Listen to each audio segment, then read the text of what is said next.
Bueno, buenas noches para todos. Buenas noches para todos. Y el primer razonamiento que me viene a la cabeza es el poder del asado. Qué cantidad de gente que vino hoy. Yo empecé a dar charlas de garrapata hace muchísimos años, capaz que como 40, y le estaba comentando a un colega que la primera charla que di de garrapata había 5 personas. Así que yo estoy acostumbrado a manejarme con poco público también. Bueno, la charla de hoy va a ser, por supuesto, sobre garrapata, pero va a intentar hablar de la portera para adentro y no de la portera para afuera, porque el problema de garrapata, como ustedes saben, no les voy a enseñar. Hay muchas cosas que no les voy a enseñar. Como ustedes saben, es complejo y tiene una parte propia del establecimiento y otra parte que se hace afuera, que pasaríamos hasta de noche y no comeríamos el asado después, ¿no? Entonces va a ser de puertas para adentro y va a ser básicamente hablando de los métodos que hay para controlar la garrapata, de los que puede haber, de los productos que hay disponibles para, los principios activos que hay disponibles para controlar la garrapata, y sobre todo de las personas. O sea, no vamos a nombrar ninguna persona, por supuesto, pero hacerles notar de que el factor humano en parasitología es muy importante y la capacitación de la gente es muy importante. Yo sé que ahora, acá en Tacuarembó, yo he venido muchas veces, tengo muchos amigos acá, cada vez que vengo la paso muy bien. En Tacuarembó se han dado muchas charlas, se ha hablado, ha tratado de despertar a la gente sobre el problema, que es bastante difícil de solucionarlo, pero por eso yo elegí como título Buenas prácticas. A ver si me acuerdo bien. Sí. Buenas prácticas para el control de garrapata. Y en las buenas prácticas, el factor humano, los errores que nosotros hacemos manejando los productos y de repente las concepciones que nosotros tenemos sobre la garrapata, a veces nos ayudan a que eso falle. Y ahí está el factor humano, todo, ¿no? Es decir, no solamente el productor, sino nosotros los veterinarios, las veterinarias, los laboratorios, todo. La siguiente, por favor. ¿Qué conocemos? Hay muchas definiciones de buenas prácticas, ¿verdad? Muchas definiciones. Pero esta es calculo que es la más sencilla de todas, que es, buenas prácticas se entiende por un conjunto de medidas, de reglas, vamos a decir, por si no me entendieron bien, acciones, o sea, no solamente que existan esas reglas, sino que las apliquemos, porque no hay cosa peor que tener algo y no aplicarlo, que sea bueno, ¿verdad? Y sobre todo conocimiento, y eso también vamos a hablar un poco, de la garrapata, que es mi vieja amiga, y gracias a ella he vivido cuántos años. De conocimiento que han dado un buen resultado en situaciones similares. ¿Está? La siguiente. Y las buenas prácticas, para ser más sencillo, la siguiente, para ser más sencillo, en el fondo, resumiendo todo lo que yo le dije, la definición y todo lo demás, es hacer las cosas bien. La siguiente. Y hacer las cosas bien, no, quiero pasarla para atrás, ahí va. Y hacer las cosas bien, no sé si ustedes los más viejitos ven bien de atrás, acá tienen un niño que no le han enseñado que no tiene que poner el pito adentro del arroz con leche, ¿verdad? Entonces, buena práctica de manejo es enseñar, y esos conocimientos, de que hay cosas que están mal hechas.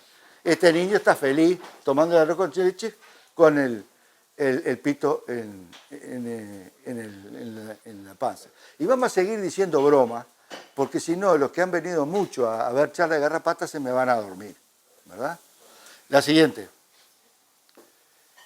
Cuando nosotros hablamos de eficacia de una droga, de un garrapaticida, hay varias cosas que vemos que se nos escapan de la mano, ¿verdad? Por eso esa foto del hombre tratando de agarrar la parte de abajo del cuerpo.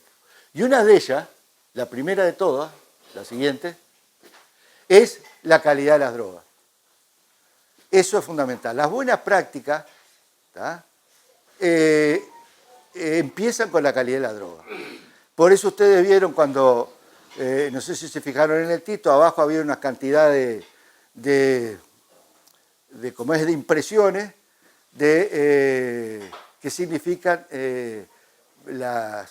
vamos a decir, los permisos o los grados obtenidos en términos de buenas prácticas o de calidad de producción. En una palabra, no es lo mismo hacer un garrapaticida o una droga que ustedes quieran en un laboratorio con 10 químicos, que hacerlo en un garaje, como a mí en los inicios de la venta de antihelmítico y todo lo demás, he visto, ¿verdad? Me acuerdo de que, capaz que los más memoriosos, los más veteranos me pueden ayudar, me acuerdo que acá, no sé si sigue existiendo, había un lombricida que era levamisol, que se llamaba Tortuga, brasilero. ¿Se acuerdan de él? Bueno, el Tortuga, la propaganda que había en ese momento, me acuerdo, competía con el Ripercol. Entonces vos le preguntabas a él, che, ¿y es bueno este? Dice, es el mismo, pero más barato. Ese de más barato a veces es un engaño, ¿verdad? Porque se produce de una manera mucho más, vamos a decir, sin cuidado, sin buenas prácticas de manejo, sin buenas prácticas de elaboración, y seguro que va a resultar más barato, pero de repente no va a tener la calidad ese producto de un Ripercol en ese caso. La segunda son el mal manejo de los garrapaticidas. Hoy la charla va a tratar de comentarle algunas cosas que se hacen que de repente nosotros tendríamos que modificar. Por eso yo le decía que esta charla es de porteras para adentro y no de porteras para afuera. La otra es la falta de diagnóstico. Es una cosa fundamental. Nosotros desde que hemos empezado a hablar de lombricida y a hablar de garrapaticida, o sea, hablar de lombrices y hablar de garrapata, venimos insistiendo de que el diagnóstico es fundamental. Ahora, por ejemplo, yo tuve a la patrona toda la semana acostada con tremenda, anda una gripe con llagas en la garganta, y bueno, y le usó un antibiótico que le recomendaron y no le servía, porque también con los antibióticos hay tremenda joda. Perdonen que yo hablo medio así, pero eso entretiene más. Y le hicieron un antibiograma. Bueno, el diagnóstico que vamos a hablar nosotros es como el antibiograma. ¿Qué hace el médico? Elige el antibiótico que funciona. A veces no funciona ninguno. Es uno de los grandes problemas de la medicina humana, la resistencia a los antibióticos. Y vamos a hablar de eso, la falta de diagnóstico, es decir, empezamos a tratar a ciegas, vamos a la veterinaria y decimos, che, ¿qué anda? Y ahí hay una palabra famosa, usa este que anda bien. Entonces yo le voy a contar que es un error decir anda bien. ¿Verdad? Yo ahora estoy en una edad que no estoy para mentirlo. ¿Verdad? Y por último, la resistencia en sí que ustedes han nombrado, se han convencido, hablábamos con unos colegas amigazos de hace años, de que cuando nosotros vinimos acá dijimos la primera vez que existía la resistencia, decían, no, el Quique, porque me dicen Quique a mí, el Quique macanudo, dice, pero eso es de escritorio. Bueno, y ahora estamos todos convencidos que no era tan de escritorio. Ni eso ni la resistencia a las lombrices, ni a la sarna. Y vamos a ver cómo los parásitos se manejan para hacer eso. Y ya que hablamos de parásitos, le defino. ¿Saben ustedes qué es parásito? Parásito es un nombre que viene del griego y que significa el que se sentó a mi mesa. ¿Verdad? El parásito, por definición, es garronero. Él usa todas las cosas. ¿Y por qué los griegos le pusieron parásito? Le llamaban a personas, ellos hacían fiestas, como las hace el Colorado acá hoy, porque algunos no me deben de escuchar, algunos vinieron por el asado, seguro. Entonces, hacían fiestas en honor a los dioses. Y eran tremendas fiestas, terminaban todos mamados, tirados por ahí. Y siempre venía alguno que entregaba de garrón. A eso le llamaban parásito. Y el parásito es eso.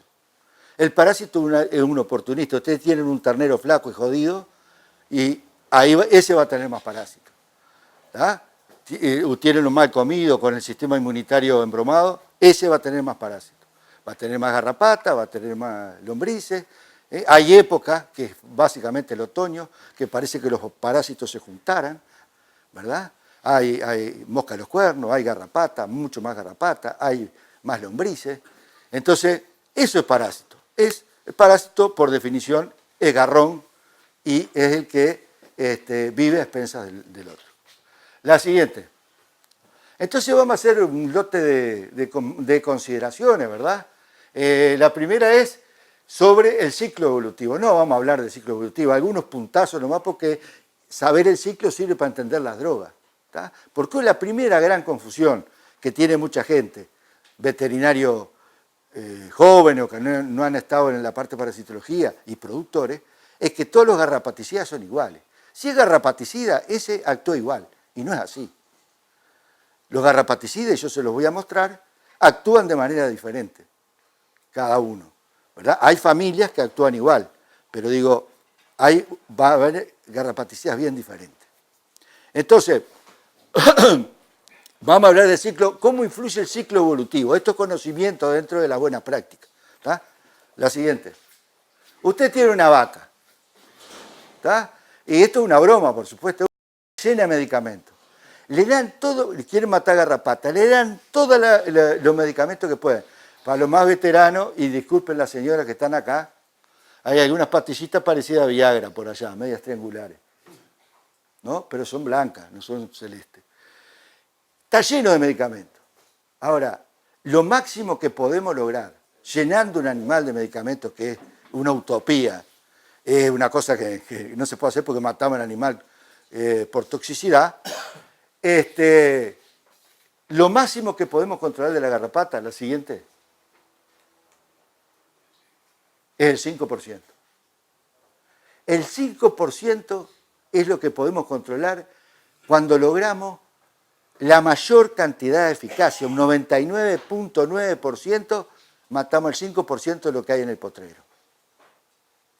¿Tá? El 95%, la siguiente, el 95% está en la pastura. Por eso algunos dicen la pastura está enferma y todo lo demás.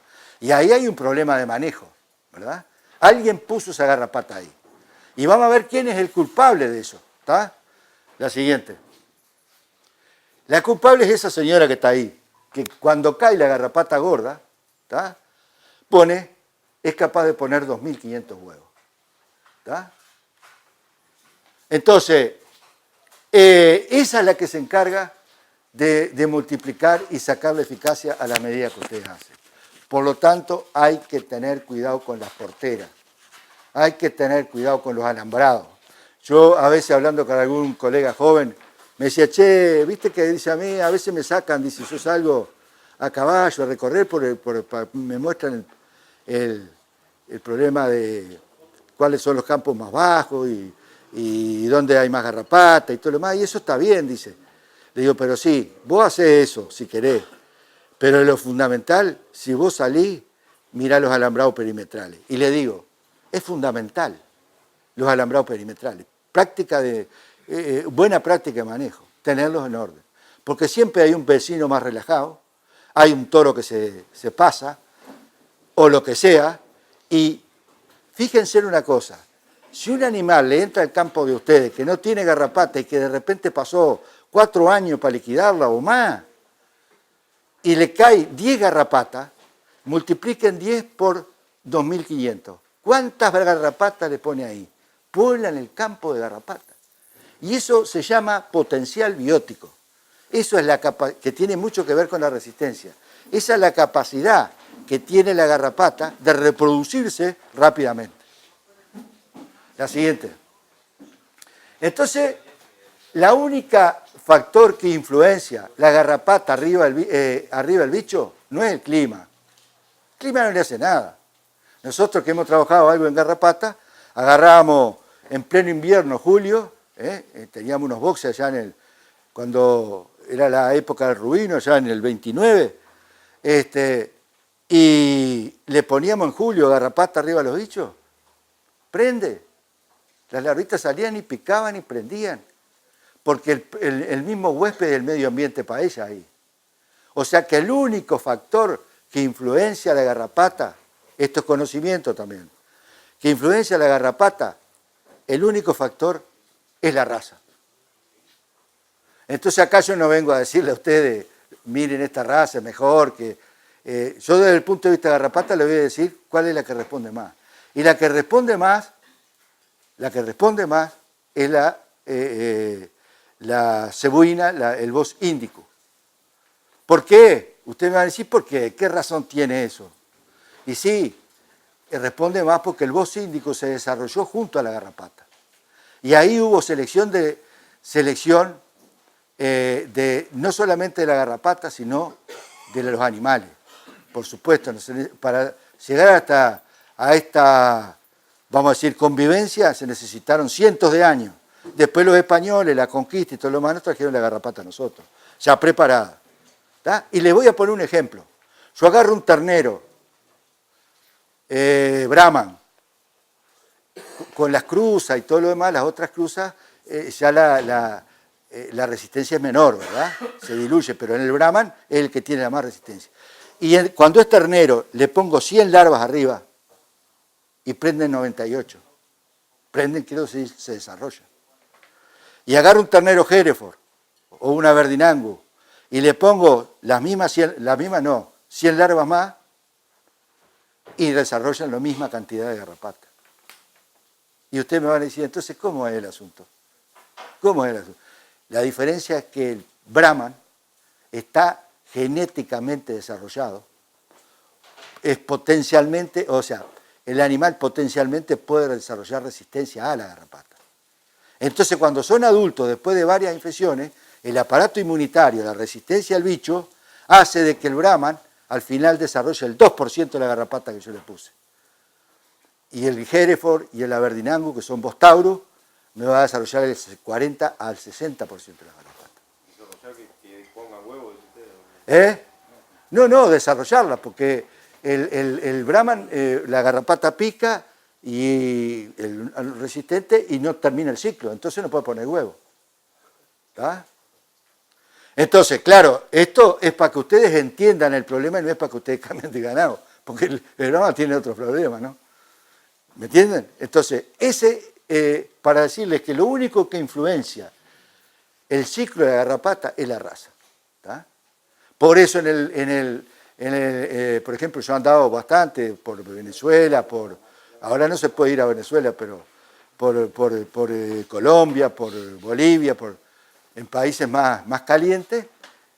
Ustedes llevan, por ejemplo, quieren hacer una lechería, quieren hacer un tambo, y ustedes llevan Holstein, llevan ganado europeo, y si no los vacunan y los cuidan, los tienen medio encerrados aparte, se les van a morir. Y los únicos que resisten son estos bichos, por la manera de comer, además, y por otras cosas de adaptación. ¿Está? Bueno, pero no nos vamos a ir para los lados. Pero en el campo, en las pasturas, la siguiente, hay muchos factores que intervienen. Uno, interviene el clima. ¿Está?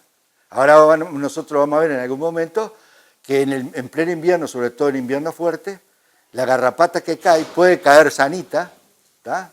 Perfectamente sanita, pero esa garrapata no es capaz de poner huevo. Es como si yo la agarrara y la pusiera dentro de la heladera. Eso se llama efecto heladera también. ¿Tá? O sea, hace tanto frío con las heladas y tal más que la garrapata no pone. Y al no poner, interrumpe el ciclo y deja de contaminar el campo. ¿Tá? Pero, ojo, hay inviernos mucho más benignos que permiten que algunas garrapatas ponen, dependiendo del lugar que cayeron. ¿Tá? Después, el otro es el tipo de suelo. No es lo mismo un campo de basalto en verano, ¿verdad? Que también ayuda a eliminar garrapatas, que un campo con una pastura mucho más compacta y que da mucho más protección a la cosa. Después, la pastura, bueno, como les hablaba. Y por último, el abrigo. Y en el abrigo tiene mucho que ver los montes, ¿verdad? Los famosos silvopastoreos que ustedes están cada vez más acostumbrados a ver en zonas de plantaciones de árboles y que, bueno, últimamente se ha comprobado de que si andan animales con garrapata y la garrapata cae en un monte, esa garrapata va a sobrevivir más tiempo a lo largo. Por ejemplo, a campo abierto, por así decirlo, una garrapata puede durar 8 a 10 meses. ¿tá? Estoy hablando todo el ciclo de abajo, ¿no? Pero esta puede de repente irse hasta 10 porque está protegida. ¿tá? Entonces, hay variaciones del ciclo que es la macana que hace de que nosotros no podemos usar la matemática acá y que tenemos que conocer en qué condiciones nos está pasando. Pero la gran señora, a la siguiente por favor, bueno, el 5% y el 95% de vuelta, ¿no? La siguiente. Y esta gran señora es la responsable de la falta de eficacia de nuestros métodos de control, ¿verdad? Aparte de nosotros, esta es un culpable, porque fíjense en la capacidad de reproducción que tiene. Yo les voy a contar una historia, porque de esa manera vamos a estar más entretenidos.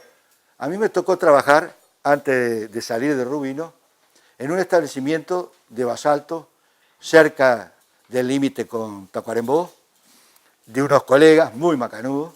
Tuvimos 3 años yendo cada 28 días, contar garrapata y todo, una cosa complicada. Y esas colegas, que eran de Salto, ellas iban al campo, como muchos de ustedes lo hacen, tenían un buen capataz, un capataz joven, muy bueno, muy excelente, y el capataz se había hecho novio, fíjense hasta dónde interviene el amor, ¿tá? Se había hecho novio de la cocinera, que era muy joven y muy bonita, ¿tá? Que si hubiera ido al pueblo salía reina de carnaval o algo de eso. Entonces, ¿qué pasa? Y bueno, eso es problema de ellos, ¿no? El problema es que ella tenía 2 lecheras, 2 tamberas, y le pedía para sacarla al camino, ¿tá? Ellos no tenían garrapata. Entonces, ahí fíjense la importancia de la portera. Cuando no estaban los patrones, él, pero además no estaba haciendo nada malo, simplemente porque no sabía, la dejaba salir a la lechera, y las lecheras le juntaron garrapata. Ahora miren esa foto. Esa lechera, que eran 2, le llenaron el campo de garrapata. Porque cada garrapata, ponerle que entraran con 10 garrapatas cada una, o 5, lo que ustedes quieran, multiplíquenlo por 2.500, que son larvitas que van a estar esperando otros animales, y en una temporada se llena el campo de garrapata. Portera y alambrado perimetral, fundamental. ¿Tá? Y eso uno lo va aprendiendo de viejo después de ver todos los problemas que hay. Y eso no es culpa del veterinario que me atendió, no es culpa de la veterinaria que me vendió un producto que no servía, es culpa de repente nuestra de no prestar atención a ese tipo de cosas. La siguiente. Y acá tienen el ciclo, pero el ciclo yo no se lo voy a dar, ¿viste? Yo me acuerdo cuando era estudiante, los laboratorios regalaban esto. ¿Tá? Y nosotros lo colgábamos y decíamos, mirá, 22 días, un día, yo qué sé. ¿Tá? Esto es lo importante de esto, de que un ciclo que demora más o menos 23 días desde que sube la larvita, ¿no? Desde el pasto al animal, hasta prácticamente acá, que demora 23 días, tiene pocas influencias, pocas variaciones, ¿tá? Cuando sube, por ejemplo, un ganado jerez. Pero tiene algunas cosas importantes. Por ejemplo, la larvita tiene 3 pares de patas y mide 1 milímetro. Algunos me han dicho que pueden ver las larvas. Eso es mentira.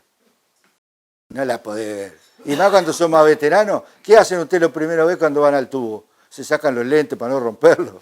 A mí me pasa que veo poco, ¿me entendés? Entonces, no me jodan que ven las larvas. No las ven. Miden 1 milímetro y poco. ¿Tá? Y andan dentro del pelo marrón en general, parecido. Pero esa larvita tiene 3 pares de patas y dentro de ese individuo de 3 pares de patas se está formando uno de 4. Y dentro de esos 2 cuerpos, uno que es una cáscara ya, ¿tá? Le quedan las patas secas, uno que es una cáscara y otro que se está formando, en ese espacio hay una cámara de aire. esa cámara de aire de alguna manera joroba a la eficacia de garrapaticidas generalmente de baño, como la cipermetrina, los fosforados, todo lo demás, pero favorece a otros garrapaticidas, como el flasurón. Yo no voy a decir nombres comerciales, voy a hablar de nombres técnicos. ¿Tá? Entonces, fíjense, ahí viene una diferencia importante de los garrapaticidas, ¿tá? A favor y en contra. Por ejemplo, si yo tengo un caso de tristeza, ¿tá? ¿Qué son los agentes de tristeza? Hay uno que es la Babesia bovi, ¿tá? Que la inocula esa larvita. ¿Tá? Y después otra que es Babesia bigémica, que la inocula la garrapata que sale después de la segunda muda. Entonces, si yo tengo un caso de tristeza, que el gran porcentaje de tristeza es debido a Babesia bovi, yo no le puedo dar una ivermectina, porque la ivermectina me va a empezar a actuar, me va a dejar subir un montón de garrapatas. Ojo, no estoy diciendo que la ivermectina sea mala, estoy diciendo usar la droga para lo que sirve, ¿verdad? Tengo que usar un baño. Entonces yo le voy a hacer una pregunta a ustedes que esta se la iba a hacer al principio, pero me había olvidado. Díganme, levanten la mano, ¿quiénes tienen baño? ¿Quiénes están usando baño acá? ¿Quién tiene o quién está usando?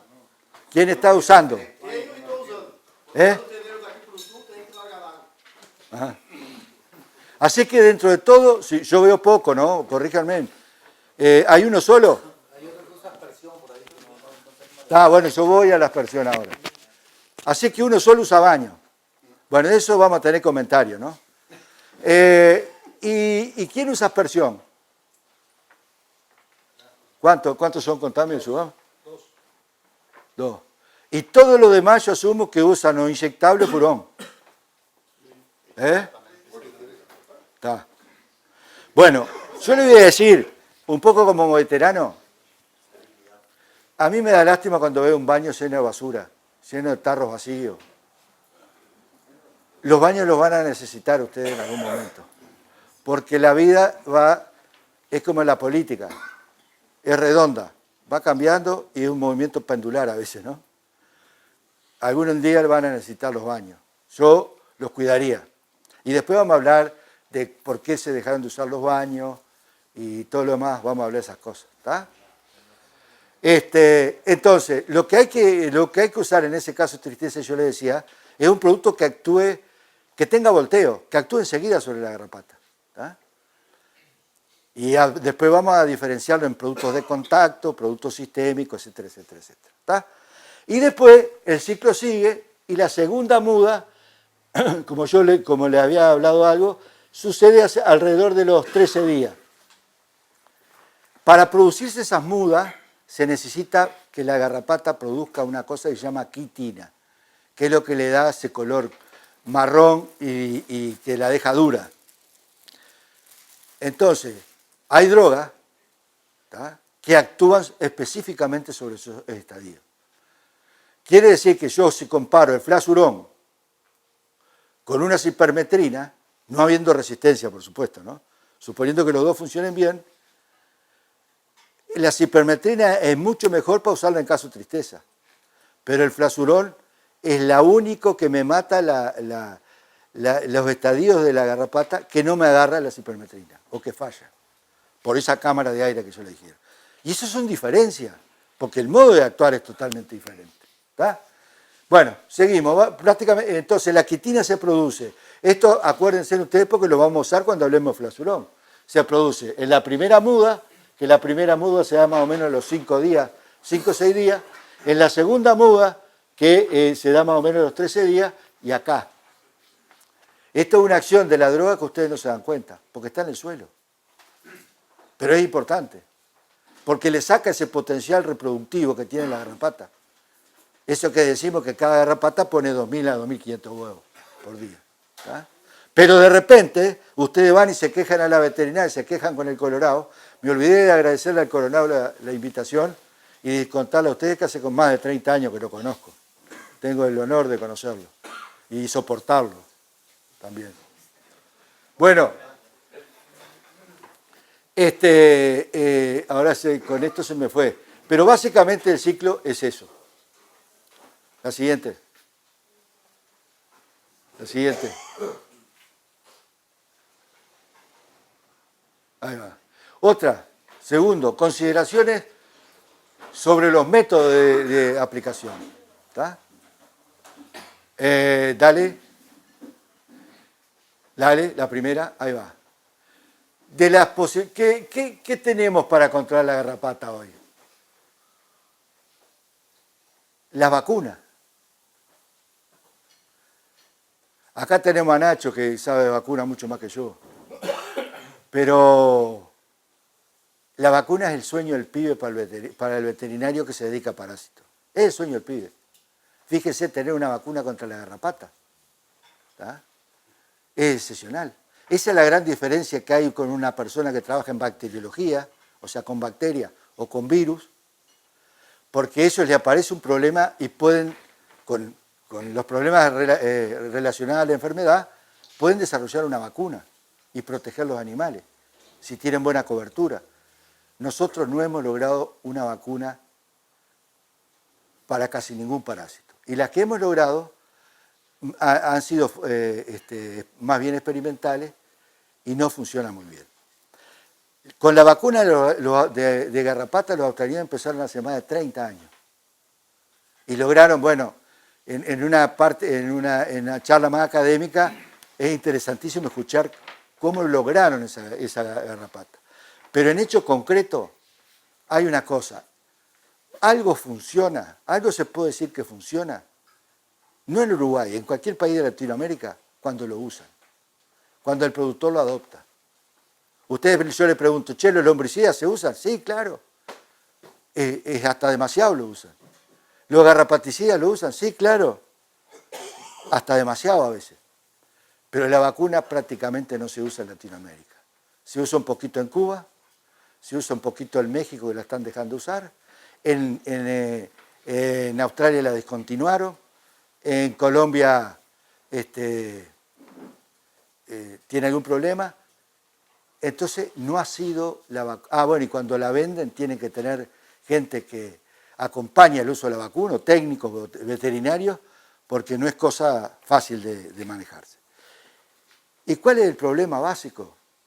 De vuelta a esa garrapatita, esa señora que yo les mostraba, que pone huevo. Uno de los problemas grandes que se ha encontrado, además de las variaciones cepa de Australia, de acá y de otros lugares, es la capacidad diferencial de los vacunos. Usted tiene una tropa, no todos tienen la misma capacidad de reaccionar bien o mal con la vacuna. O sea, hay animales que reaccionan poco. Esas pocos que reaccionan poco son los encargados de contaminar el potrero de vuelta. Con esa señora que yo le mostraba, 2.500 huevos de vuelta. Entonces no ha sido eficaz.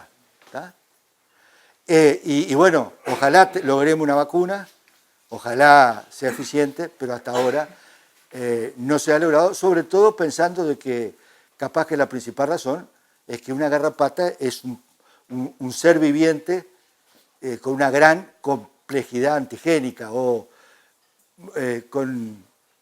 a muchas cosas que reaccionan para poder eliminarla. ¿Está?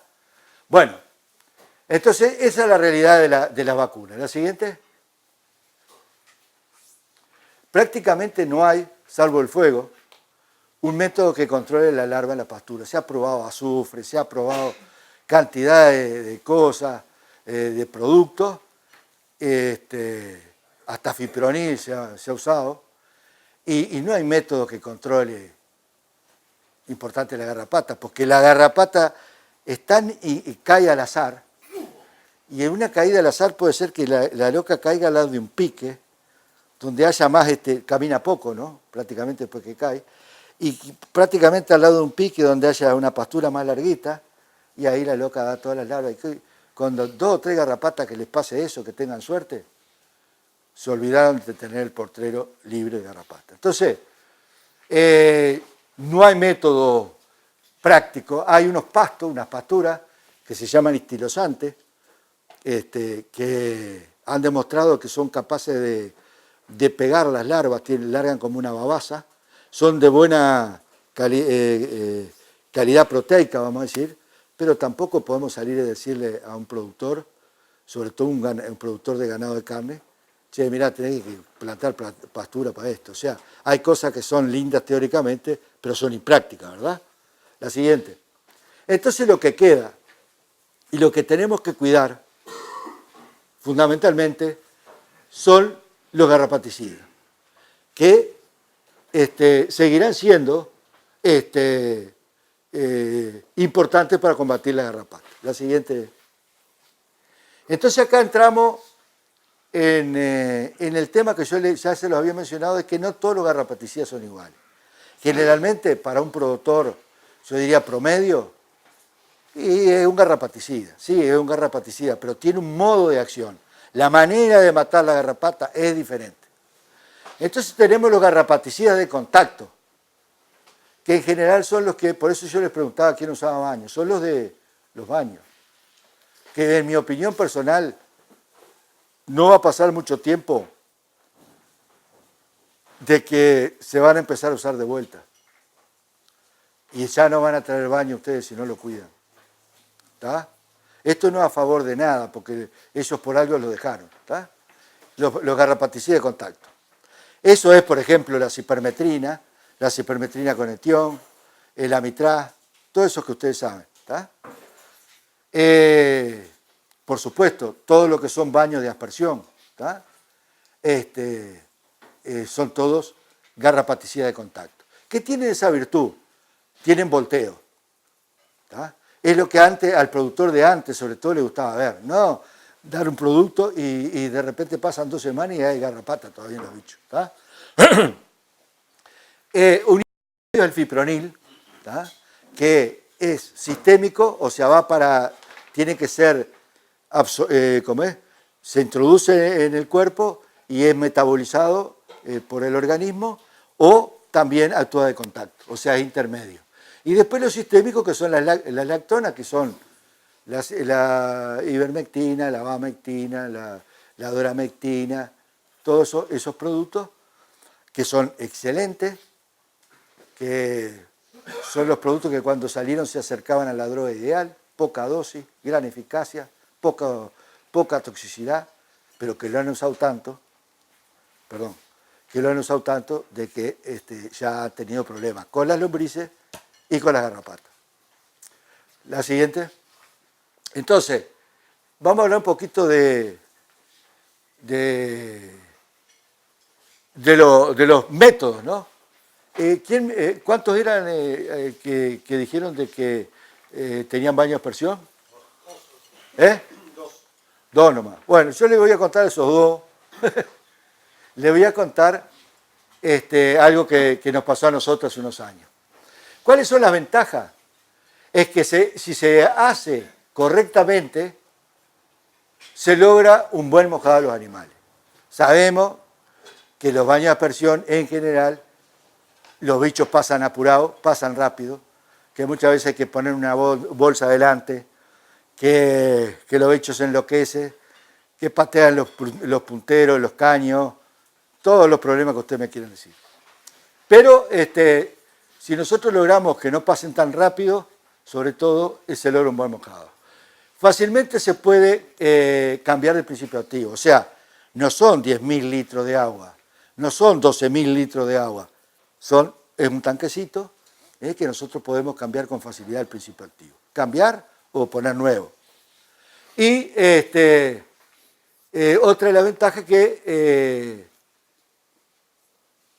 que hay menores riesgos de manejar la concentración de los baños, porque se hace todo en chiquito, ¿verdad? Todo con mucho más cuidado. Ahora van a ver, cuando hablemos del baño de inmersión, los problemas que puede haber. La siguiente, las desventajas son, no siempre se logra un buen mojado, sobre todo debido, como hablábamos, al tiempo de aspersión, requiere acostumbramiento de las personas y los animales, o sea, no es changa si tiene ganado arisco hacerlo pasar por ahí, no quiere decir que no pasen, pero muchos baños de esos yo he visto rotos, pateados porque se enloquecen los bichos, y el riesgo de contaminación ambiental, sobre todo, más que ambiental, de la pionada de la gente que trabaja ahí.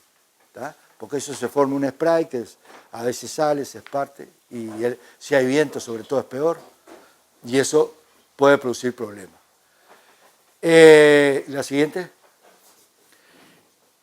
Dentro de los baños de aspersión, ¿hay alguno que alguna vez ha usado la mochila acá? Ha usado la mochila para tratar animales. Esto es prácticamente de productores chicos, ¿no? ¿Ha usado la mochila, la bomba? Para la mosca, pero no para la garrapata. Bueno, este es el método de elección en todos los países tropicales. ¿Tá? Este es el peor método. Y le voy a decir por qué. Las ferias las armamos con eso. Las ferias las estamos armando con Bueno, ahí van a tener una feria contaminada. Pero yo le hablo así con todo respeto, ¿no? Yo le hablo así y le voy a decir por qué. Fíjense en ¿cómo es?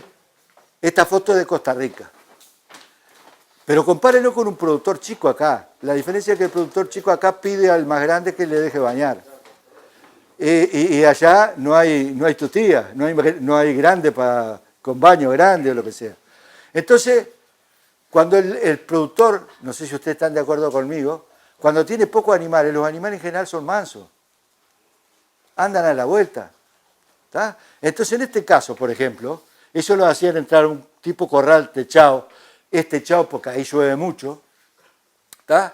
Y los bichos venían y se estacionaban como si fueran autos. Cada uno venía y paraba. Entonces, ¿qué pasa? Ahí está la parte personal, la persona. ¿Tá? Y el patrón a veces que el ojo avisor que no lo ve. Él venía, ustedes ven en esta foto, por ejemplo, venía con la cosa y ¿qué bañaba él? ¿Qué mojaba? El lugar que le daban los animales. Él no se podía meter entre dos animales.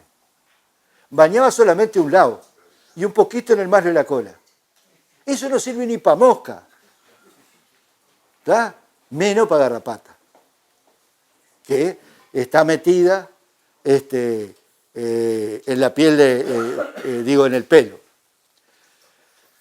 Y bueno, y así ven todo un proceso de las vacas todas estacionadas acá, y al final medio cansado ya porque hay que dar manija, le daba solamente en el margen de la cola porque no le daba más.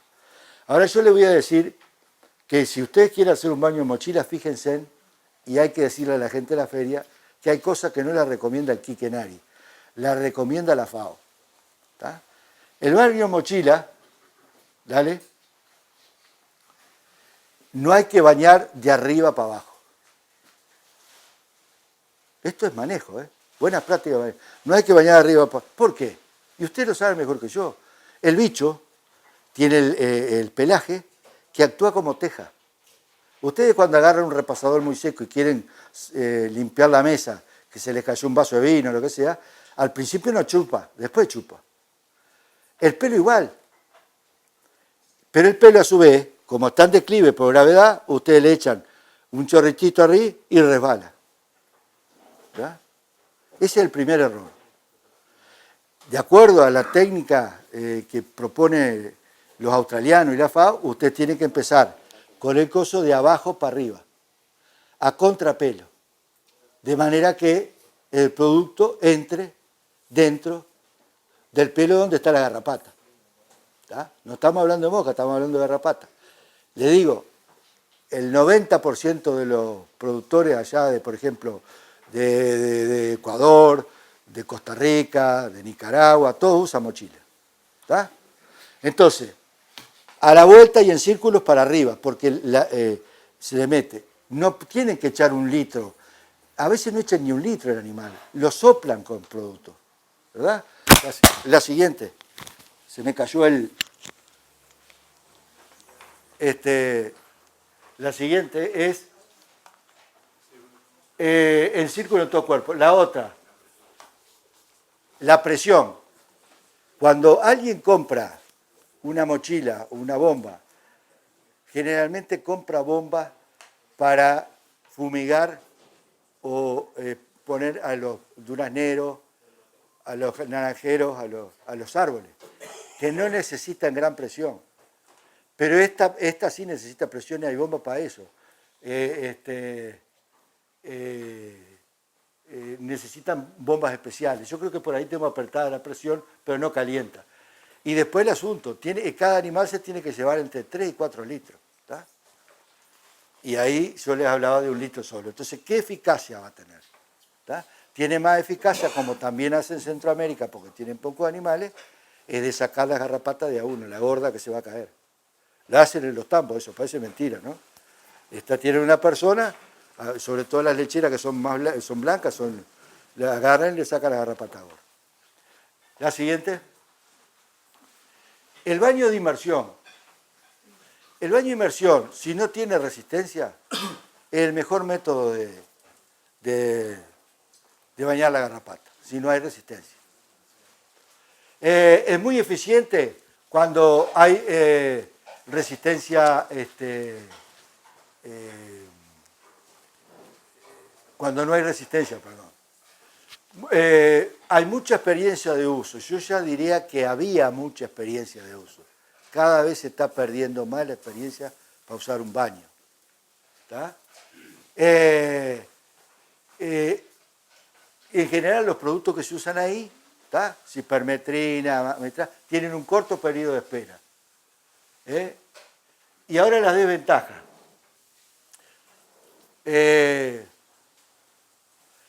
Como tienen tanto volumen, es difícil lograr un manejo de las concentraciones. ¿Tá? Yo les voy a contar algunas cosas de esto. Tiene una importante contaminación ambiental. Recuerden ustedes que los baños, la más gran cantidad de baños en Uruguay, se hicieron a principios del siglo pasado. Y no se hicieron arriba de un cerro. Los baños se hicieron cerca de la fuente de agua. ¿Tá? O de un arroyo, de una cañada. ¿Tá? Entonces el baño de ese tiene 2 problemas. O una, bueno, a veces lo hicieron al lado de un pozo. Hicieron un pozo al lado del baño. ¿Tá? Y el famoso burro petizo con el carrito para cargar, con el tanque. A mí me tocó en Durazno atender un caso de una lluvia, un temporal que derramó un baño que estaba cerca de una cañada y mató vieja el agua, bagre, estaban todos flotando cosas para arriba. O sea, la contaminación, fíjense ustedes, quieren eliminar un baño, de repente que tenga un fosforado, ¿tá? Fíjese la contaminación que ustedes hacen, tiran 10.000 litros para afuera. Estamos hablando de 10.000 litros que no son los baños más grandes. ¿Tá? Los más chicos son de 8.000 y hay baños hasta de 15.000 litros. ¿Tá? Bueno, ese es uno de los problemas de contaminación ambiental. Alto costo de construcción. Hacia Añares, cuando yo andaba metido entre los planos de los cosos y todo lo demás, hacer un baño de ganado andaba entre los $10.000, me acuerdo, más o menos. ¿Tá?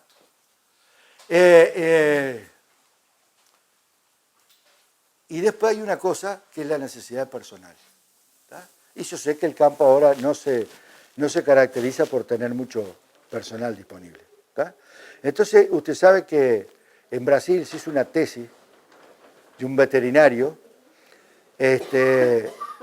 para ver cuáles eran las causas fundamentales por qué se habían abandonado los baños. Que esto pasó en Uruguay, en Argentina, en Colombia, en México, en Brasil, en el sur de Brasil, en todos los lugares donde había baños de ganado. Y la razón fue, una de las primeras, la resistencia a las drogas que usa el baño. La segunda, el problema de la competencia con drogas más fáciles de usar.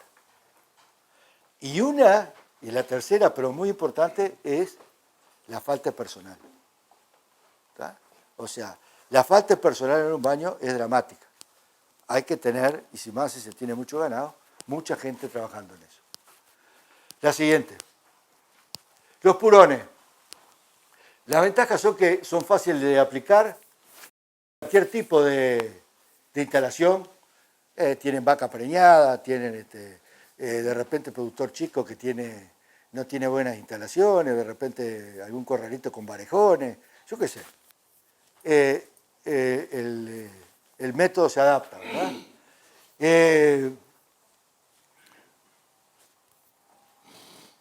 Tiene un riesgo relativamente bajo de errar a la dosis, aunque siempre, por más vaquiano que sea la persona, le erra el peso al animal. ¿Tá? Es útil cuando no se tiene baño, por supuesto, o tiene vaca en gestación, como decía.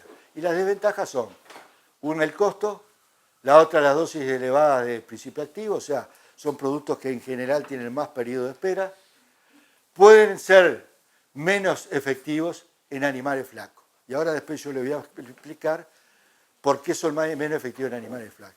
Porque hay una cosa que se llama lipofilia. O sea, las drogas que se usan para los productos purón, en general, son lipofílicas. ¿Qué quiere decir eso? Se pegan a la grasa, van para la grasa. Entonces, es fácil suponer que un animal en muy buen estado o en buen estado, la droga va a ser más eficaz que en un animal muy flaco. ¿Por qué? Porque la grasa ayuda de depósito y de ahí van eliminando la droga. ¿Está? La siguiente. Otra vez, che. Se va a terminar rompiendo esto.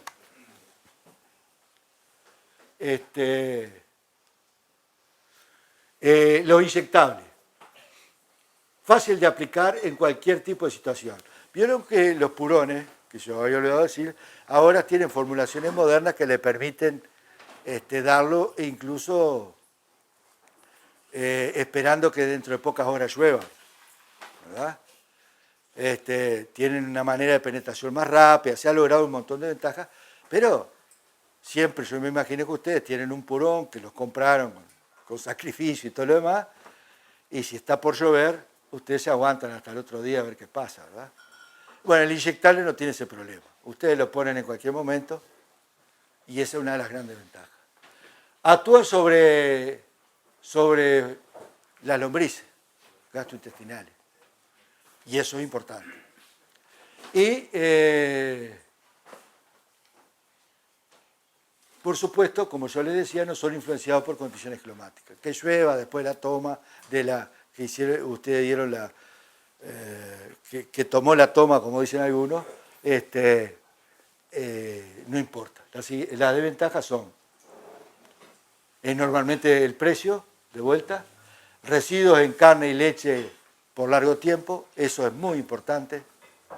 El asunto de los residuos de los países desarrollados es una cosa que se puede comentar muy cortita, es un negocio también, además de ser una cosa de salud.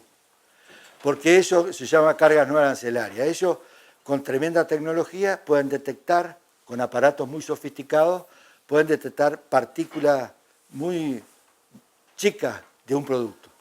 Entonces cada vez van bajando, pagan buenos precios, pero cada vez van bajando más los estándares. Eso también hace de que después ese argumento técnico se usa para negociar, ¿verdad? Entonces, en el mundo es así, la vida no es todo lineal, ¿verdad? Bueno, ¿qué? Y después, un efecto que se ha señalado, ecotóxico, o sea, sobre todo las bostas, que quedan, sobre todo en la ivermectina, que quedan duras y bueno, pueden afectar a cascarudos y a todos los insectos que pueden llegar a desintegrar la bosta y restituirla al medio ambiente, ¿verdad? La siguiente. Consideraciones sobre la garrapaticida ahora. Ahora vamos a ir a ejemplos. No le voy a dar todos los garrapaticidas porque si no, no comemos hoy. Y creo que eso sigue siendo el objetivo más importante hoy. ¿Está? Y vamos a poner algunos ejemplos de baño y todo lo demás. La siguiente. Solamente en el mundo hay,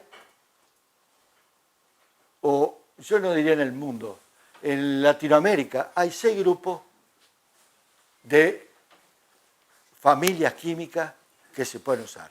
Cuando yo digo una familia, por ejemplo, las lactonas, estoy diciendo que dentro de esa familia hay varios productos que tienen sus diferencias, pero que básicamente si por ejemplo desarrollan resistencia, básicamente el mecanismo es igual.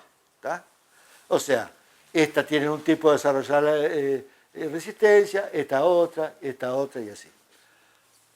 Con esas 6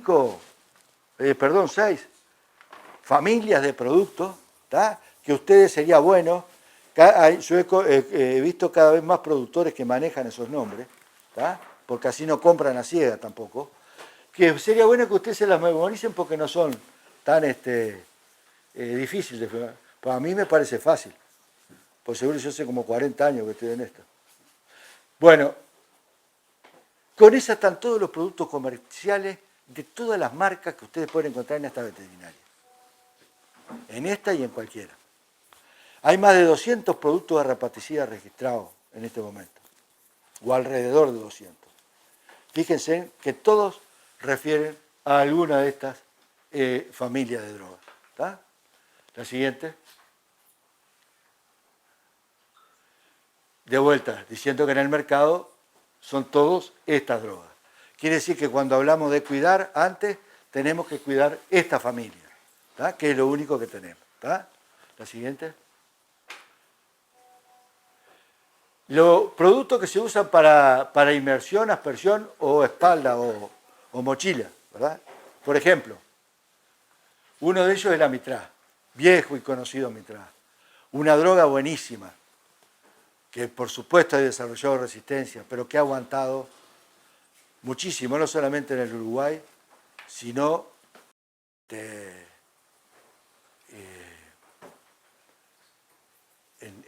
Latinoamérica, que se usó mucho.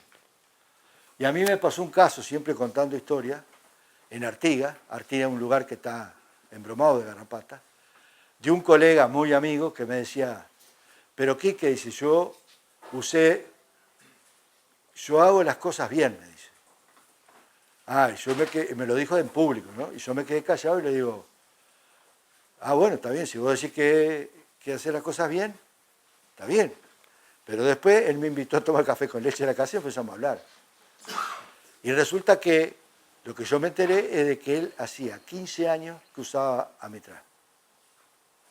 No hay cosa que aguante si ustedes le siguen dando con el mismo martillo a la misma cosa. Va a desarrollar resistencia. La resistencia, vamos a ver ahora, es un problema de selección. ¿Tá? Se va dando de a poco, pero si ustedes le dan con el mismo martillo a eso, van a desarrollar resistencia. Entonces yo le expliqué eso y quedamos de acuerdo. Y ahí entró a hacer el tratamiento generacional, eso que le habrán explicado a ustedes. Que hoy no vamos a hablar mucho de eso porque no nos va a dar el tiempo. Entonces, un ejemplo es el Amitraz, ¿no? Muy buena droga. Que a los que tienen baño de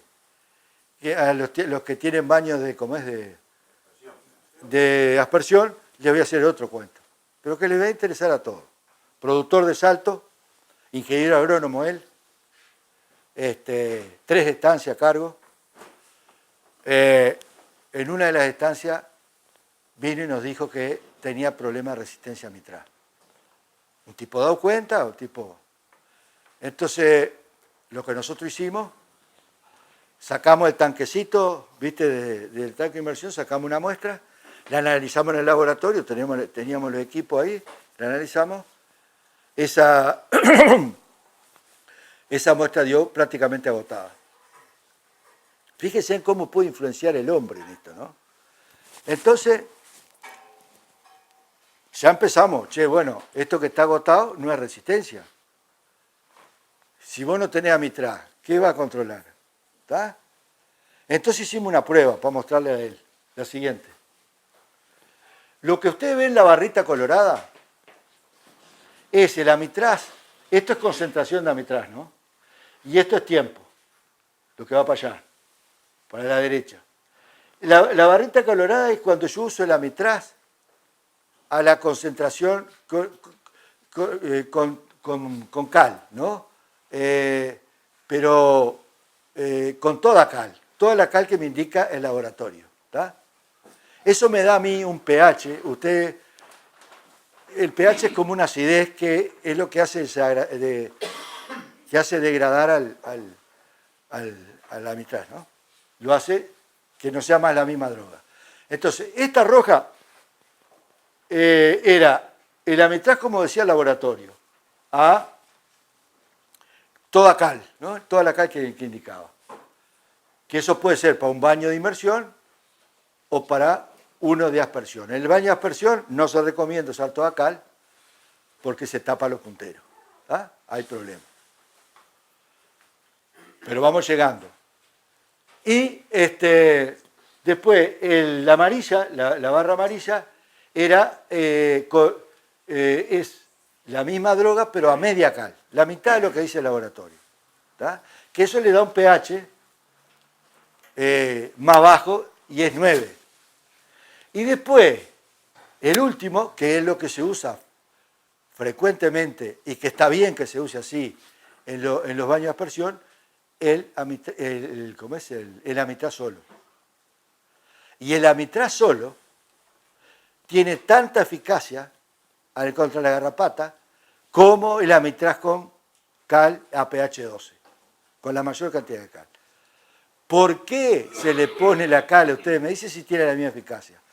Porque lo que hace la cal que permite que no se degrade, ¿verdad? El producto. ¿Está? Entonces, ¿qué hizo el hombre? Como tenía poco personal, él bañaba, por ejemplo, esta semana, un ganado de un potrero, de repente esperaba una semana o un poco más, porque tenía otros trabajos para hacer, mandaba la pionada para allá, volvía, bañaba otro lote con la misma producto. ¿Qué logró él? Que el producto sin cal, que es efectivo, ¿está?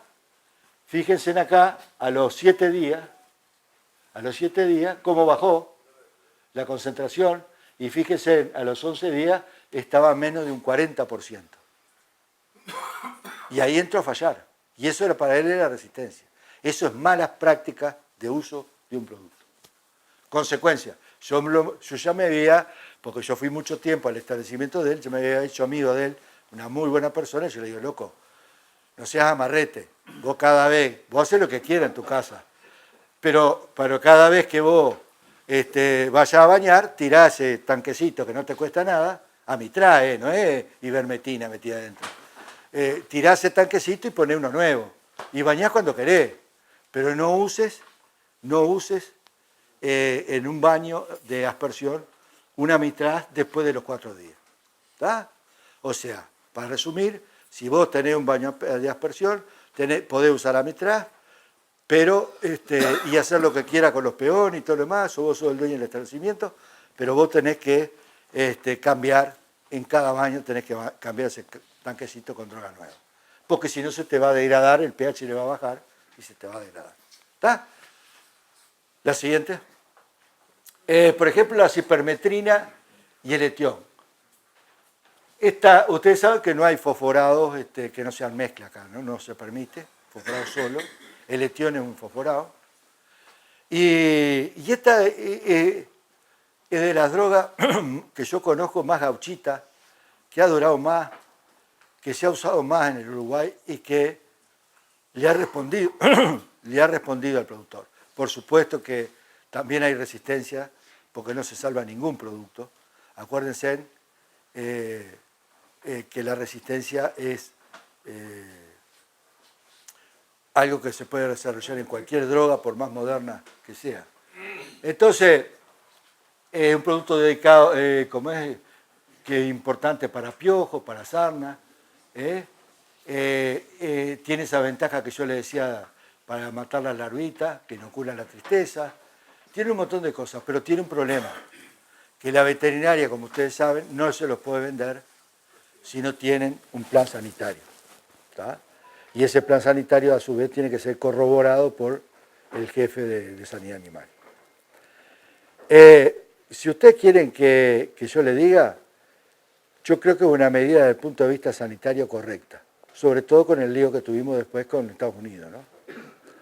Pero que eso ha jorobado muchísimo a la utilización de una droga que en muchos lugares sirve y sirve todavía. Entonces, bueno, hay que esperar un poco que los casos de resistencia se sigan recrudeciendo, que alguna vuelta le van a encontrar. Porque prácticamente el productor no lo usa porque tiene que hacer el plan sanitario, presentarlo, papá, y pagar, ¿verdad? Y bueno, eso de pagar no es... no, hay muchos que no están de acuerdo, ¿no? La siguiente. El purón o derrame cutáneo, ¿vale? Por ejemplo, un buen ejemplo es el fipronil con más abamectina. Ustedes saben que es bueno para las lombrices gastrointestinales, es bueno para la mosca de los cuernos, el fipronil ya de por cierto de la garrapata, y la abamectina de alguna manera ayuda también con algún controlcito, pero no es tan fuerte como la ivermectina o la abamectina, ¿no? Siempre que no haya resistencia, ¿no? ¿Está? Y ahí tiene el derrame cutáneo, no tenemos más que hablar, pero esto es una buena combinación. ¿Por qué son buenas las combinaciones? Que el único problema que yo le veo es que en un tratamiento generacional ustedes a veces no las pueden usar, porque el tratamiento generacional les pide una droga. ¿Está? Son buenas de alguna manera porque está, como ya dijimos, actuando sobre dos mecanismos de acción diferentes. O sea, por decir, imagínense una garrapata, hay un producto que actúa acá, en la garrapata, y otro que actúa acá. Entonces, de alguna manera, los dos se complementan para no solamente aumentar la eficacia, sino para disminuir la probabilidad de resistencia. La siguiente. Otro es el fipronil mafloxurón. ¿Está? El flasurón tiene las características que ahora yo les voy a explicar cómo funciona, pero digo, esto es una buena combinación porque tienen una combinación de un producto que tiene volteo, que es el fipronil, si no hay resistencia. El fipronil ha tenido algunos problemas. Es un producto que tiene cierto volteo, no como los organofosforados, pero tiene, y a su vez el flasurón que actúa sobre la quitina, y tiene una serie de ventajas más para la garrapata que está en el suelo, sobre todo. La siguiente. ¿Cómo funciona el flasurón?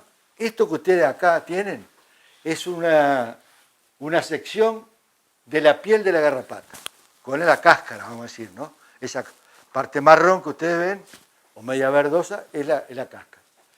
Y esa cáscara, que se llama cutícula, que tiene usted arriba, tiene un 50% de quitina. 50% de quitina. ¿Tá? Eso es lo que la hace dura. ¿Tá? Hay garrapatas blandas también en otros países que no tienen esto. Pero bueno, eso es un cuartito nomás. Entonces, acá tiene la célula, esto es la epidermis, ¿verdad? La célula de la piel, vamos a decir, de la garrapata. ¿Y qué es lo que hace el flasurón? La siguiente. Él inhibe la producción de quitina. ¿Tá? En la garrapata. Después que la garrapata toma la droga, ¿verdad? ¿Y qué hace? Al no tener quitina, esta parte desaparece, ¿no? La siguiente. Entonces desaparece y se desprende. Y la siguiente. Y no hay depósito de quitina sobre la garrapata. Quiere decir que es como si a nosotros nos sacara la piel o la parte superficial de la piel, ¿verdad? Y estamos expuestos a todas las condiciones climáticas. Y ahí la garrapata por sí sola muere. También tiene efecto en los huevos. ¿Tá? Claro que si yo tengo una tropa con todos los estadios de garrapata y yo doy flasurón solo, muchas veces ustedes van a venir a la veterinaria acá y van a decir, che, pero mirá que los animales tienen garrapata todavía. Bueno, tienen garrapata porque de acuerdo a lo que yo les mostré en el ciclo, ella actúa precisamente sobre la primera muda que son a los 5 o 6 días y la otra queda a los 13 días. Y después actúa con los huevos. ¿Tá? O sea que eso también indica de alguna manera la necesidad de repetirlo, ¿verdad? Pero es una droga muy buena y es la única droga que en el Uruguay todavía no se ha desarrollado resistencia. Y ojo, yo no vengo a mentirle acá. Esa droga ya desarrolló resistencia en Brasil, en un establecimiento experimental de la Ciba-Geigy, cuando, bueno, ahora se cambió de nombre varias veces, ¿no? Pero apareció ahí en El Dorado, en cerca de Porto Alegre. O sea, fue la primera vez que hubo un reporte hace unos 3, 4 años de resistencia a fluoresceína. Quiere decir que si ustedes usan mal un producto, no hay producto que se salve a la resistencia. La siguiente.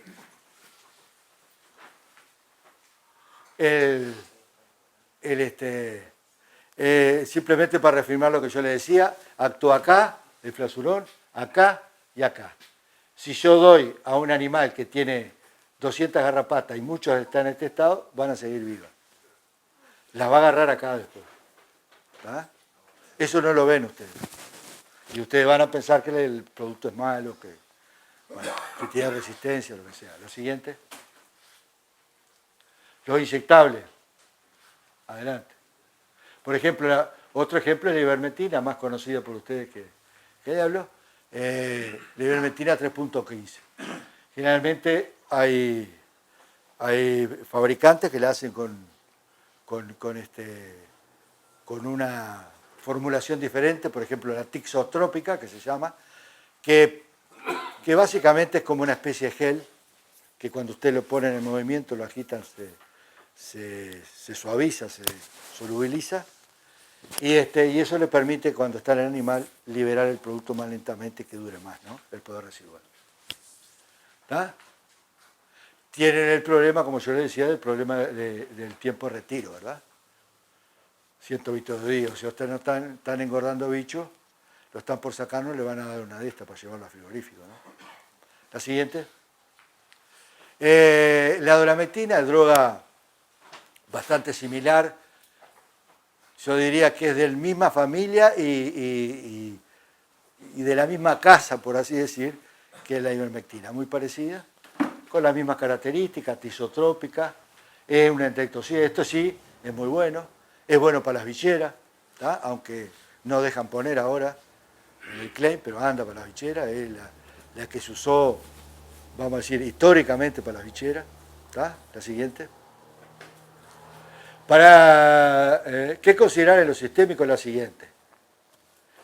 Es que, ¿se acuerdan que yo le dije que eran los tipos de ivermectina, ¿verdad? O sea, las lactones en general, depende del depósito graso del animal. Como el flasurón también. ¿Tá? O sea, cuando más gordo y mejor estado esté el animal, la esperanza de que funcione mejor está. Cuando más flaco y muy aporreado que esté, va a andar menor porque ahí se deposita. Después otra cosa fundamental que ya lo hablamos es la calidad. No son lo mismo los productos que se compran en un lugar, en el otro y después se formulan y todo lo demás. Esa es la calidad, hay que fijarse. Y después todas las formulaciones como la tisotrópica y todo lo demás, que los laboratorios han ido, vamos a decir, jugando, tratando de desarrollar nuevas ideas y sobre todo para retardar la absorción. La siguiente. Pero hay un asunto que es casi lineal o medio aritmético, si quiere decir. Si yo tengo una droga y yo a esa droga le aumento la concentración, ¿qué es lo que tengo que esperar? Que tenga más eficacia. ¿Tá? Y eso ha pasado con las lactonas, que ha pasado con este tipo de doramectina y ivermectina y todo lo demás. Pasamos de la 1% a la 3.15 y en Brasil, no, Cristian, hay una 4%, ¿no? ¿Eh? Bueno, yo no sabía que había el 5, hay el 5. Vamos a seguir, entre poco le vamos a dar con el frasco, con el tarro en la cabeza al bicho. ¿Tá? Bueno, pero ¿qué produce? Si yo quiero más eficacia, aumento la concentración, la mayor concentración me va a dar más residuos y me va a aumentar la toxicidad. ¿Tá? Es una cosa que tienen que tener en cuenta ustedes. ¿Tá? Eso se llama disponibilidad sistémica, ¿no? Sistémica porque está dentro del bicho dando vueltas. ¿Y cómo hace? La siguiente. ¿tá? Yo, por ejemplo, yo vacuno con ivermectina, después, por ejemplo, de un día o dos, empieza a aumentar la concentración en sangre y en los tejidos, empieza hasta que llega a un tiempo, no importa los tiempos, este es el concepto, llega a un máximo y después empieza a declinar. ¿Tá? De repente la eficacia hace un corte por acá, ¿verdad? Pero, y acá lo único que lo estoy haciendo es seleccionando individuos sin tener eficacia. ¿Tá? Pero bueno, eso es parte de todos los productos. ¿Tá? La siguiente. Después, consideraciones sobre la resistencia. La resistencia es un problema genético, eso ya lo sabemos. Yo no soy genetista, no le voy a hablar de genética, y si yo le hablara de genética, ustedes no me entenderían nada. Así que sabemos, lo que tenemos que saber para entender la resistencia es que es genético. Esto no es paparrucha, no es que aparece a veces no aparece. Es un problema evolutivo, de selección natural. Y tiene una cosa que se basa en el gran poder de reproducción de la garrapata. El poder de reproducción, técnicamente, si lo hubiéramos usado correcto, se llama potencial biótico. Eso es la que la garrapata que se selecciona le ayuda a agrandarse. ¿Estamos muy atrasados de tiempo? ¿Puedo hacer un cuento? No, vale. Yo viví en Sudáfrica 3 años. Y este es lindo, te cuento, por lo menos es lo que más le va a gustar, yo calculo, de la charla. Y ahí estaban, a los más veteranos se deben de acordar de una película que anduvo acá en el Uruguay, se llamaba Saca Zulú. ¿Tá? Bueno, ese momento fue cuando el imperio británico, que fue sumamente poderoso, decía que era el imperio donde no se ponía el sol. Quiere decir que los locos salían y de alguna manera iban acompañando, haciendo distancia y llegaban hasta Sudáfrica, por ejemplo, y siempre con luz. Era tan enorme, acuérdense que ellos conquistaron la India, bueno, gran cantidad de países sudafricanos. Entonces, los ingleses estaban medio agrandaditos, siempre fueron medio, ¿no? Nariz para arriba, estaban agrandaditos, eso se los cuento medio en broma, sí, pero... Entonces, llegó un ejército poderosísimo inglés y le dijeron, mire que andan los zulúes por ahí. Y el comandante dijo, nosotros somos el ejército de la reina. A nosotros no nos vence nadie. Los ingleses eran los productores. O sea, vayan llevándolo para ese lado, porque yo no le voy a hacer un cuento a gastarme toda la saliva para que ustedes no entiendan algo. Los ingleses dijeron, no, nosotros somos el coso de la iglesia. Entonces llegaron y pusieron las carpas que tenían mesas largas, tomaban el 5 o'clock, el té, ¿no? Paraban los locos así. Entonces lo pararon en las orillas del río Zambezi. Es verdad esto, no es joda, ¿eh? Búsquenlo en el internet. Entonces, todavía como el comandante decía, no, yo estoy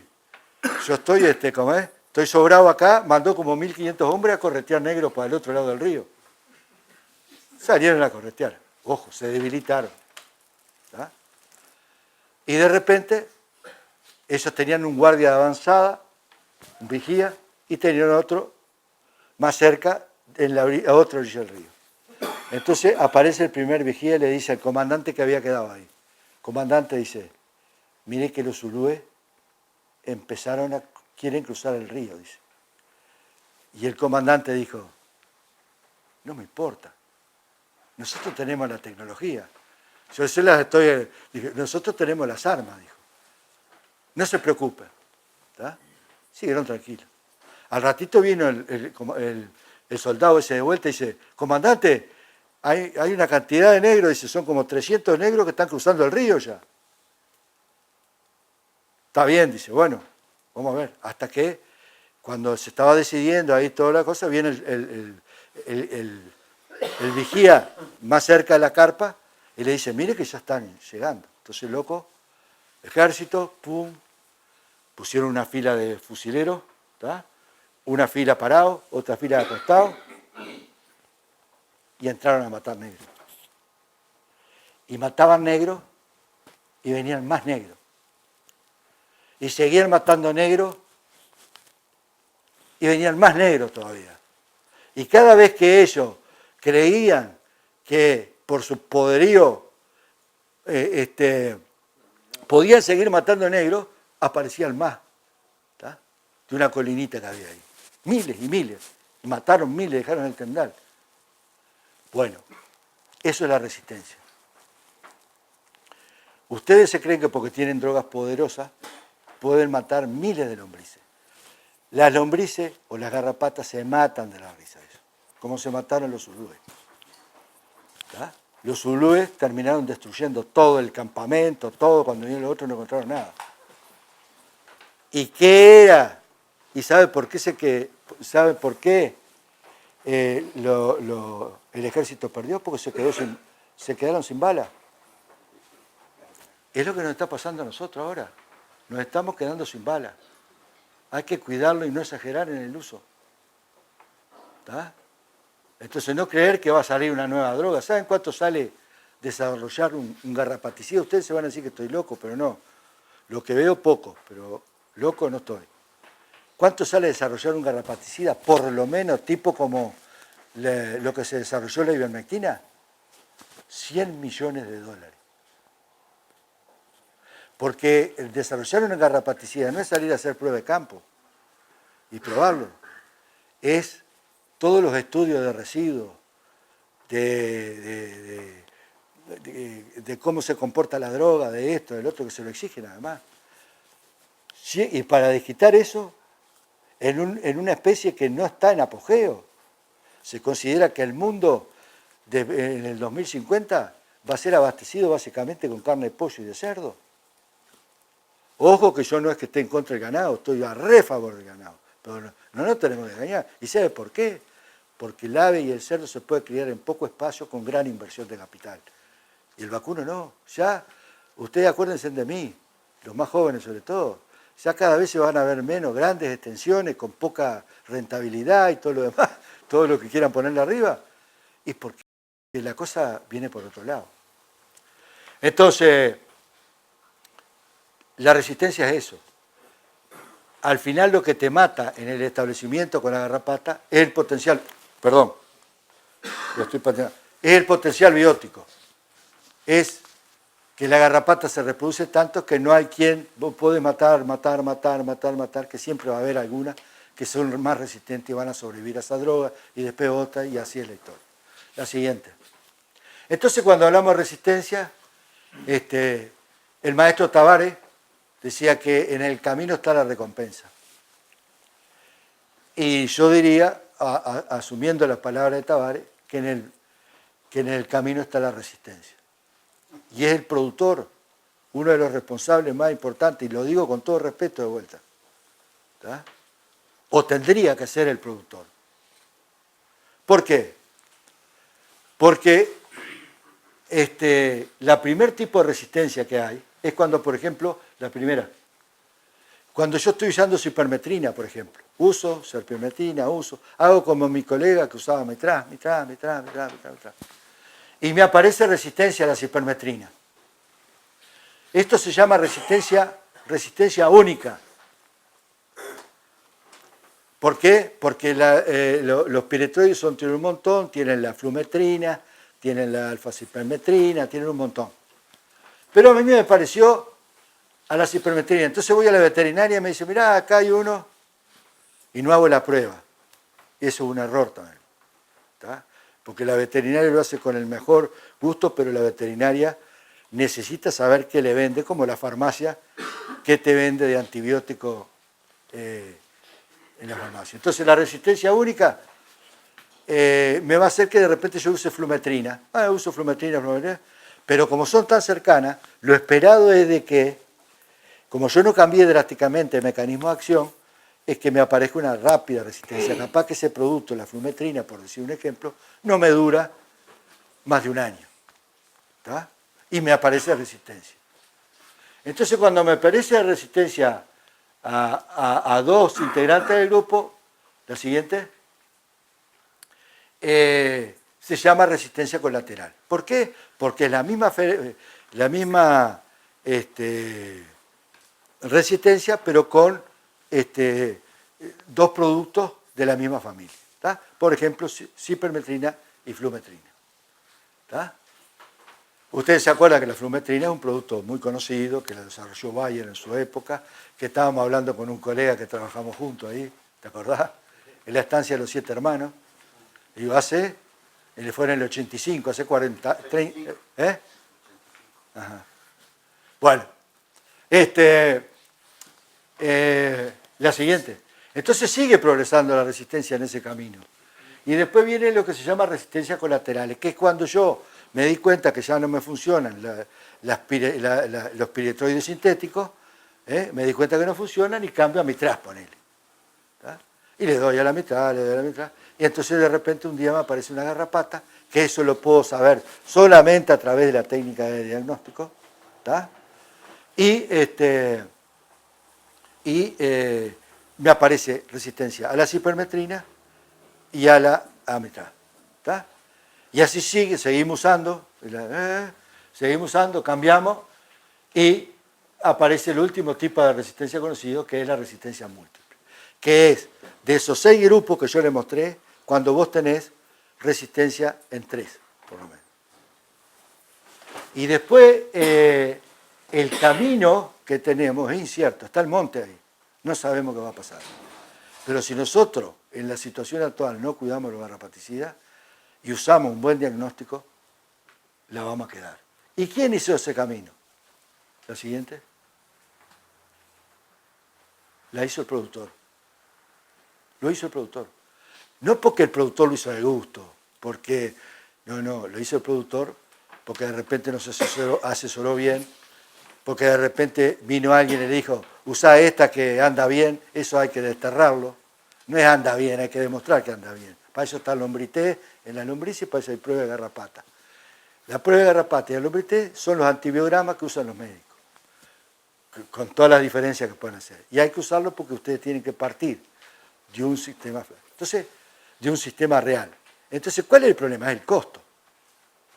Pero si el costo de un lombrité sale, yo cuando lo calculé hace un tiempo, ya capaz que ahora es diferente, era una oveja, salió una oveja. Una oveja por 2 años de resultado. No podemos machetear eso cuando nosotros estamos jugando la vida o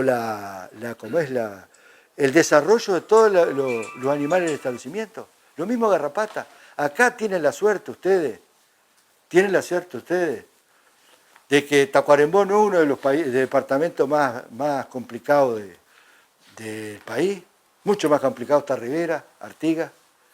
Que ustedes tienen más garrapata en el norte y tienen poca o menos garrapata más al sur, por Caraguatá menos todavía.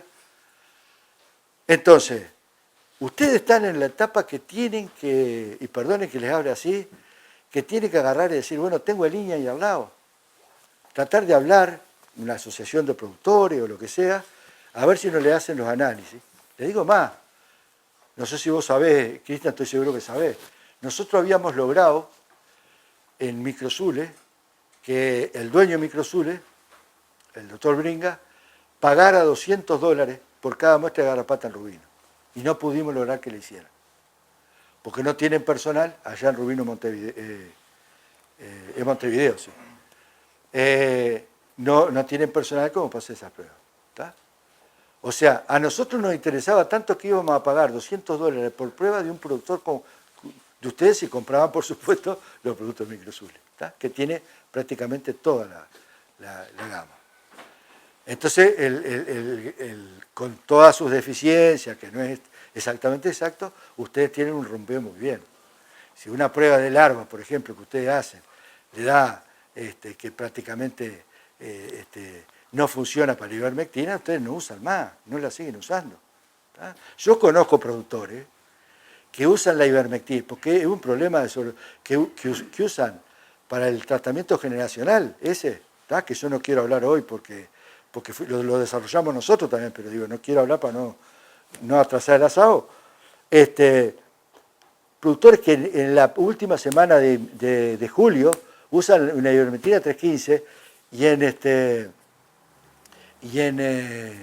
en primavera, a eso de fines de septiembre, octubre, dan una ivermectina al 1% para las lombrices. Entonces no pueden seguir usando una arriba del otro porque van a desarrollar resistencia a las drogas. La siguiente. El diagnóstico de situación de resistencia, bueno, y el recitazo ya lo hablamos, dale.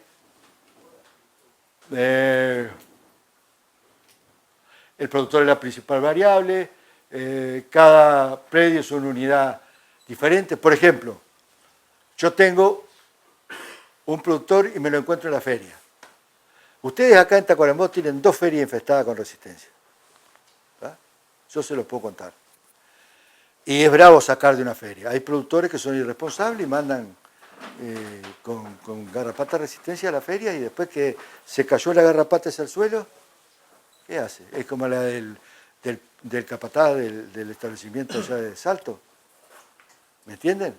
Entonces, el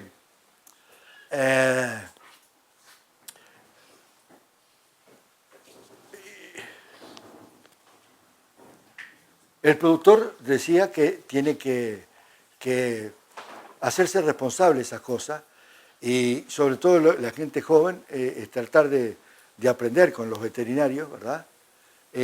¿Cuáles son cómo se produce la resistencia, en una palabra? Y lo demás, otra cosa, es llevar un registro estricto de los garrapaticidas que usan en el establecimiento. Porque si yo voy a asesorarlo a ustedes, por ejemplo, y yo les digo, che, ¿quieren hacer una prueba de resistencia? Ustedes me dicen, no quiero porque sale un huevo. Bueno, entonces, por lo menos dame, y ustedes de repente no pueden tener de repente los datos del uso de garrapaticida histórico. Yo sé que la mayoría lo tiene, en la libretita de capata está, pero a veces no es fácil.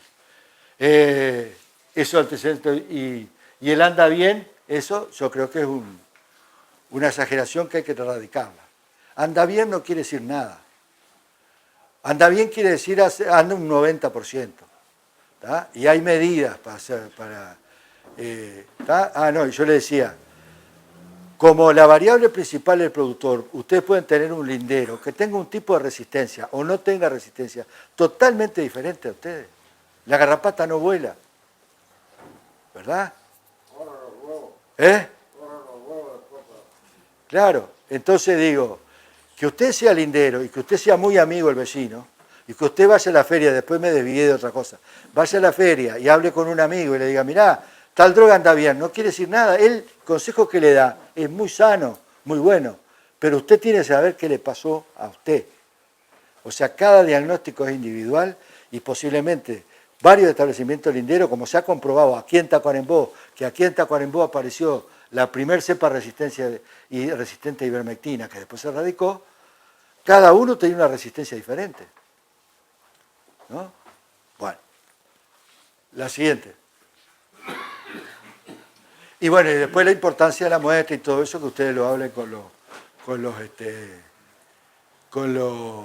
los veterinarios o con acá en la veterinaria. La siguiente.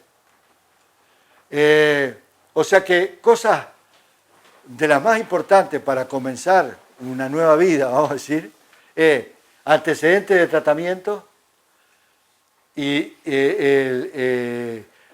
cuidar los alambrados perimetrales y las porteras.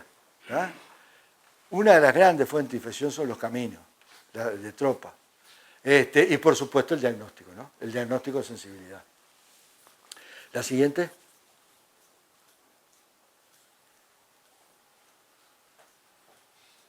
De vuelta, esto es para reafirmar, ya estamos por terminar, los garrapaticidas son y serán esenciales en el control en el corto y en el mediano plazo. Lo siguiente, cada productor es una variable en sí mismo y selecciona su propio tipo de resistencia. Y para eso es importante este tipo de chalecos porque dan educación.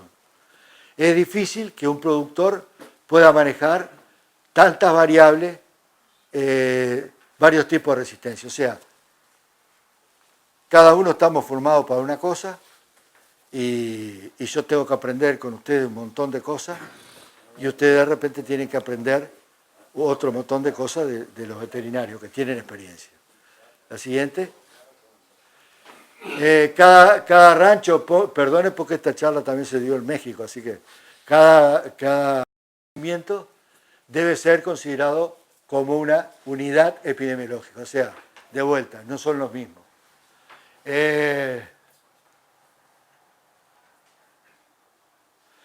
Lo primero es que hay que empezar, alguien me lo dijo antes que yo empezara la charla, creo que fuiste vos, lo primero que hay que empezar es con un diagnóstico. Ustedes pueden decir, no quiero pagar, perfecto, por lo menos con los antecedentes, ¿no? ¿Está? Y aún existe una cantidad de malas prácticas de control que pueden ser corregidas con educación. Les cuento una cortita que me olvidé, que es sobre los baños de inmersión. Ustedes saben de que en los baños de inmersión, aunque no se publicara eso, uno de los grandes errores, el primer error es la mala ubicación de los baños. ¿Y por qué? Fíjense, en eso es una mala práctica también. Se usaban en general para ubicar un baño de 10.000, 12.000 litros, un tanque de 200 litros. ¿Está? Entonces iban poniendo tanque y lo medían y después hacían la regla. Con eso, ¿no? Ahora, la regla es una cosa permanente. Fíjese, esto me lo enseñó un químico a mí. Cuando ustedes llenan a ras, que es lo que en general se hacía, cuando llenan a ras el tanque, ustedes le están agregando a un tanque de 200 litros 20 litros más. O sea que cada tanque que yo le ponía al baño, estaba agregando 20 litros más. Fíjense, en 10.000 litros, saca la cuenta cuántos litros más yo le puse al baño, que además le saqué una fotocopia. Yo no digo en broma, una fotocopia no, pero además lo pongo en la regla que lo uso para toda la vida. Y eso yo estoy diluyendo el producto. Y eso es una mala práctica de manejo. ¿Está? Entonces, una manera tonta es, si ustedes no tienen ganas de romper el tanque, es marcarlo con una cosa. Y la otra es el agujero. Cuando ustedes lo llevan despacito, hacen un agujero, cuando empieza a salir el agua, ahí tiran eso al tanque.